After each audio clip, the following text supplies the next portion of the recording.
कि राष्ट्रीय स्वयंसेवक संघ जो है कि कॉन्स्टिट्यूशन को खत्म करना चाहता है, संविधान के। श्री राहुल गांधी जी को जो कांग्रेस को अपनी बपौती समझ करके वह लगातार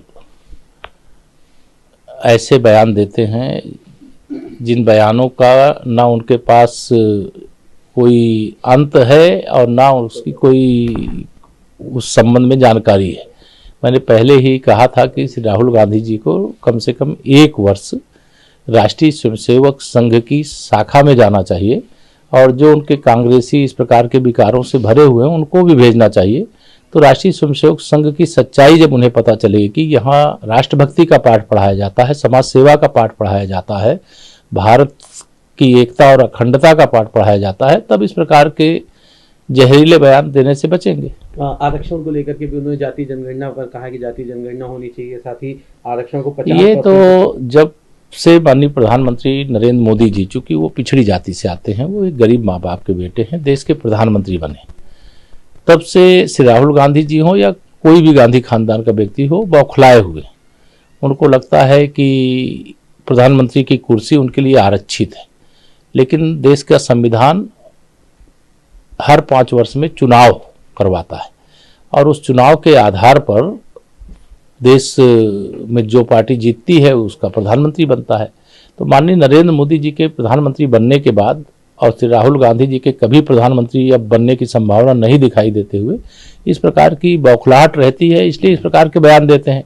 अन्यथा देश में 60 साल से अधिक समय तक तो शासन वो किए और उन्होंने अपने शासनकाल में क्यों नहीं ध्यान दिया, ना गरीबों का ध्यान दिया, ना पिछड़ों का ध्यान दिया, ना दलितों को ध्यान दिया, ना आदिवासियों का ध्यान दिया, ना मुस्लिमों का ध्यान दिया, किसी का ध्यान नहीं दिया। वह केवल इस समय जो भी बयान दे रहे हैं उस बयान का एकमात्र उद्देश्य है किसी प्रकार से समाज को बांटो और किसी तरह से कांग्रेस को वोट मिल जाए और किसी प्रकार से उनको देश की सत्ता मिल जाए, जो असंभव है। एक आखिरी सवाल है सर, समाजवादी पार्टी सभी जाति धर्म के लोगों को जोड़ने में लगी है। कल एक बड़ा कार्यक्रम रखा गया पार्टी कार्यालय पे, कई पदाधिकारी और होली और ईद को लेकर के प्रोग्राम। समाज एक सवाल और जोड़ लेते हैं इसमें, वो जो है जो कार्यक्रम कर रहे हैं वो गले मिलो कार्यक्रम कर रहे हैं, एक रहने का कार्यक्रम कर रहे हैं और आप भी यही बात कह रहे हैं, एक रहेंगे तो सेफ रहेंगे, बटेंगे तो करेंगे। देखिए श्री अखिलेश यादव जी पहले 2012 से 2017 जब वह स्वयं उत्तर प्रदेश के मुख्यमंत्री थे, उनकी सरकार किसके समर्थन से बनी थी? पिछड़ों और दलितों के समर्थन से बनी थी। और उनकी सरकार के समय में अत्याचार किन पर सबसे ज्यादा हुआ था? तो पिछड़ों और दलितों पर हुआ था। उन्होंने सभी पिछड़ी जातियों को अधिकार छीन करके केवल अपनी जाति को देने का पाप किया था, अपराध किया था। पूरे उत्तर प्रदेश को दंगों की आग में झोंक दिया था। गुंडों, अपराधियों, माफियाओं का हर गांव में ऐसा वर्चस्व स्थापित हो गया था कि उत्तर प्रदेश के लोग पलायन करके भागने के लिए विवश थे। आज वह बात करते हैं कि वो पिछड़ों को ध्यान रखेंगे, दलितों को ध्यान रखेंगे, वो गले लगाएंगे, छुरा भोग देंगे। उनसे पिछड़े और जो दलित हैं वो सब सजग हैं, सावधान हैं, सतर्क हैं। अभी पीडीए के नाम पर फर्जीगिरी बहुत कर चुके हैं, अब उनकी ये फर्जीगिरी चलने वाली नहीं है। मैं पूरे विश्वास से कह रहा हूं, आप इसको रिकॉर्ड में रखिएगा।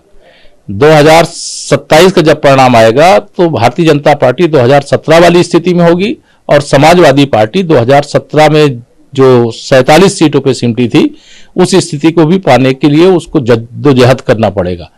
सपा का कोई भविष्य नहीं है, सपा का जहाज डूब चुका है। समाजवादी पार्टी समाप्तवादी पार्टी बनने की ओर बढ़ चुकी है। श्री अखिलेश यादव जी का यह नाटक तब सही होता जब वो 2012 से 2017 के बीच में पिछड़ों और दलितों के लिए वास्तव में न्याय किया होता, लेकिन उस समय तो इनको केवल अपनी जाति याद आ रही थी, गुंडे, अपराधी, माफिया याद आ रहे थे। उस समय तो पिछड़ा दलित नहीं याद आ रहा था।